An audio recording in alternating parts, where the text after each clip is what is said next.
Hey guys, and welcome to Carrosserie Prisme. Today I want to show you how to remove the roof rails on the Subaru Crosstrek.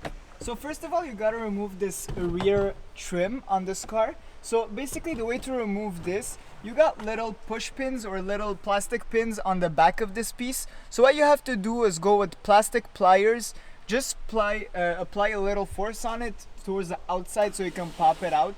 As soon as this is out, you can just slide it out. Then you gotta remove the little handles on top here. So basically it's metal pins. Basically same thing, put little pliers, just force a little, it comes right off, okay?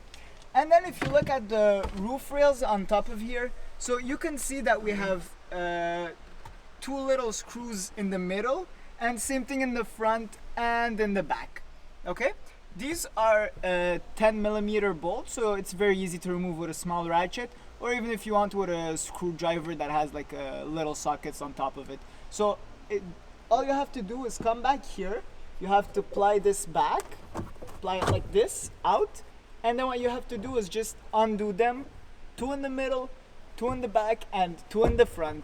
Same thing to put it back on, just go from upside down. Thank you, bye bye.